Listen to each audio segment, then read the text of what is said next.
नीतीश कुमार पाठक की विदाई करने के बाद सबसे भरोसेमंद अपने काबिल अफसर एस सिद्धार्थ को शिक्षा विभाग का कमान सौंपा था ताकि शिक्षा में बदलाव हो।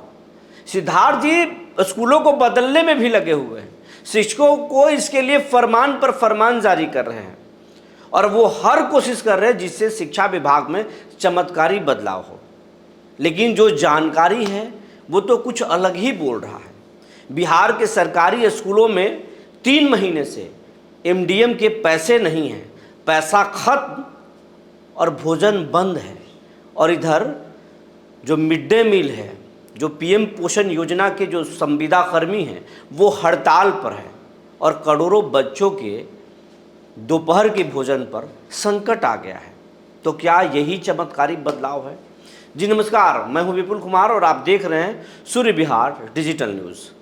अब हम बिहार के तमाम शिक्षक साथियों से, तमाम लोगों से, दर्शकों से ये अपील करना चाहते हैं कि आपका प्यार, आशीर्वाद इस चैनल को मिल रहा है, इसी तरह से मिलना चाहिए। अगर अभी तक आप इस चैनल को यूट्यूब पर सब्सक्राइब नहीं किए हैं तो सब्सक्राइब कर लीजिए, बेल आइकन को दबा लीजिए। अगर आप हमें फेसबुक पर देखते हैं तो पेज को फॉलो करना ना भूलें। और एक और आग्रह है, सूर्य बिहार का अपना व्हाट्सएप चैनल है और उसका लिंक इस खबर के डिस्क्रिप्शन में दिया हुआ है, उसे आप ज़रूर ज्वाइन कर लें ताकि हमारी हर खबर आप तक सबसे पहले पहुंच सके।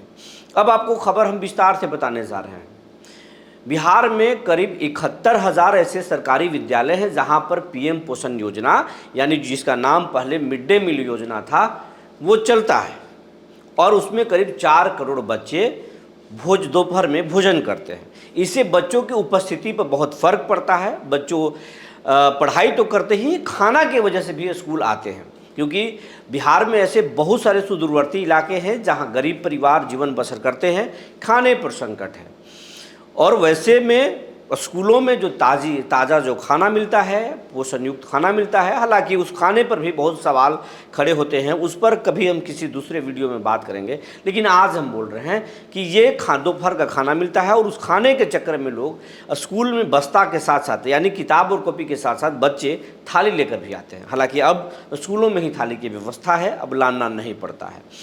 लेकिन अब उस योजना पर संकट आ गया है। कारण ये है कि 3 महीनों से एस सिद्धार्थ के जो शिक्षा विभाग है उसमें जो मिड डे मील जिस विभाग जो देखता है, जो पीएम पोषण योजना के जो डायरेक्टर हैं, उनके विभाग के द्वारा अब तक जून महीने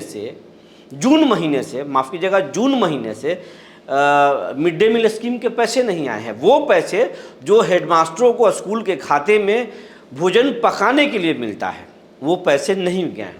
और जबरन, चाहे वो शिक्षा विभाग के जो डीपीओ हों, एमडीएम के जो डीपीओ हों, या फिर ब्लॉक में काम करने वाले मिड डे मील स्कीम के बीआरपी हों, प्रखंड साधन से भी हैं, ये अपने दबाव पर, अपने कौशल पर, या कह लें कि हंटर के बल पर, मैंने दबा करके और हेडमास्टरों से काम करवाते थे, चाबुक चला करके कि हम आपको पकड़ लेंगे, पैसे तो आएंगे, नहीं चलाएंगे तो बाद में हाथ धोने के लिए साबुन आपके स्कूल में नहीं है, इसका रिपोर्ट करके भी आपको ठीक कर देंगे। और इसी डर से हेडमास्टर साहब अपने कर्जा लेकर या दुकान वाले से उधार लेकर अपने स्कूल में खाना चला रहे हैं। लेकिन अब वो दुकानदार भी वो हेडमास्टरों से पैसा मांग रहे हैं कि पैसे तो मोट हो गए, हमें भी व्यापारियों को देना होता है, खरीद कर लाना होता है। अब हेडमास्टर साहब चेहरा छिपा कर घूम रहे हैं, किसी तरह से योजना चला रहे हैं। लेकिन सबसे बड़ी बात यह है कि इस योजना को जो डरवा कर चलवा रहे थे स्कूलों में बीआरपी, डीआरपी और पीएम पोषण योजना के संविदा कर्मी, अब वो सरकार के खिलाफ हड़ताल पर चल गए हैं और ये कह रहे हैं कि एसएसए के तहत जो सर्व शिक्षा अभियान में जिस विज्ञापन से बहाली बाकी लोगों की हुई थी, उनका मानदेय तो बढ़ा दिया गया, लेकिन आज भी हमें चपरासी से कम वेतन मिलता है, डाटा एंट्री ऑपरेटर से हमें कम वेतन मिलता है और ड्राइवरों से भी हमें कम मिलता है। जो सरकारी बाबुओं के जो गाड़ी चलाते हैं उनके चालक से भी हमें कम पैसा मिलता है। सरकार, चाहे वो ममता हो, आशा हो, स्कूल रसोइया हो, फिजिकल टीचर हो, बुजुर्ग का पेंशन हो, या कई तरह के योजनाओं जो है घोषणा कर चुकी है, सबके लिए खजाना खोल चुकी है, लेकिन हमारे लिए सरकार के खजाना क्यों बंद है? क्या एसीएस नीतीश कुमार तक बात नहीं पहुंचा रहे हैं, कोई दुश्मनी निकाल रहे हैं, या नीतीश कुमार तक फाइल को पहुंचाया नहीं जा रहा? अगर नहीं पहुंचाया जा रहा है तो हम हड़ताल पर हैं। और पिछले 2 दिनों से एमडीएम के जो भी संविदा कर्मी हैं अपने अपने जिलों में हड़ताल पर हैं। आपको भरोसा नहीं हो रहा है तो ये चंद कुछ अखबारों को देख लीजिए, जहानाबाद में किस तरीके से छपा है, बिहार शरीफ में कैसे छपा है,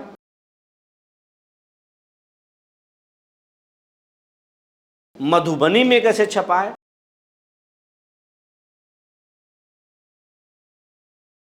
ये कुछ वानगी है, कुछ खबरें हैं जो अलग अलग जिलों में हड़ताल की बातें बता रहा है। औरंगाबाद में भी हड़ताल चल रहा है और पटना में भी हड़ताल चल रहा है, हर जगह पर हड़ताल चल रहा है। और वो संविदा कर्मी सरकार के खिलाफ आवाज़ बुलंद कर रहे हैं और ये कह रहे हैं कि जब तक कि हमारी मांग सरकार नहीं मानती है, जब तक कि मानदेय नहीं बढ़ाया जाता है, वेतन बढ़ोतरी नहीं होती है, तब तक हम काम पर वापस नहीं लौटेंगे। अंदर खाने की खबर यह है कि जो एमडीएम योजना के जो डायरेक्टर हैं वो इस बात को एस सिद्धार्थ तक पहुंचाए हैं, जो जानकारी है, लेकिन इसमें अब तक ठोस कोई पहल नहीं हुई है। नीतीश कुमार तक अभी ये बात नहीं पहुंची है, लेकिन हमारी बात जेडीयू के एक नेता से भी हुई है। उन्होंने कहा कि जानकारी नहीं है, लेकिन नीतीश कुमार तक इस बात की जानकारी पहुंचा दी जाएगी। सरकार इस पर जल्द विचार करेगी, जल्द एक्शन लेगी। जब सबके लिए नीतीश कुमार कर रहे हैं तो इनके लिए भी किया जाएगा। हालांकि हमने जब खबर की तो उस पर बहुत सारे लोगों का कमेंट आया कि मानदेय तो इनका कम है लेकिन कमाई बहुत मोटा है। हालांकि वो तो अलग बात है, कमाई कब बंद हो जाए इसका कोई ठिकाना नहीं। सरकार जो है निगरानी को भी हर डिपार्टमेंट के लिए लगा दी है, तो मानदेय बढ़ाना या वेतन देना ये तो सरकार की जिम्मेवारी है। वो अगर कोई गलत कर रहा है तो उस पर अलग तरीके से आप एक्शन लें, लेकिन किसी का मानदेय कम हो, किसी का वेतन कम हो, ये कहीं से सही नहीं है। जब वो काम अच्छे से कर रहे हैं तो वेतन भी उन्हें अच्छा चाहिए। इसीलिए जो है अब जो ये हड़ताल जारी है और जब तक नहीं उनका मानदेय बढ़ाया जाएगा तब तक वापस नहीं आएंगे। लेकिन इधर स्कूलों में पैसा खत्म है और अब स्कूल में भोजन भी बंद हो रहा है। धीरे धीरे जो स्थिति है, जो जानकारियां मिल रही हैं, धीरे धीरे भोजन बंद हो जाएगा। जो कर्मचारी, जो संविदा कर्मी भोजन चालू करवाए थे डर दिखाकर, वही अब संविदा कर्मी हेडमास्टरों को कह रहे हैं कि योजना को प्रभावित कीजिए। जानकारी यही निकल कर आती है। अब देखते हैं कि चिट्ठी निकालने में जो वीर हैं एसीएस सिद्धार्थ, वो कौन सी चिट्ठी निकालते हैं, क्या करते हैं, उस चिट्ठी का हमें इंतज़ार है। तब तक के लिए धन्यवाद।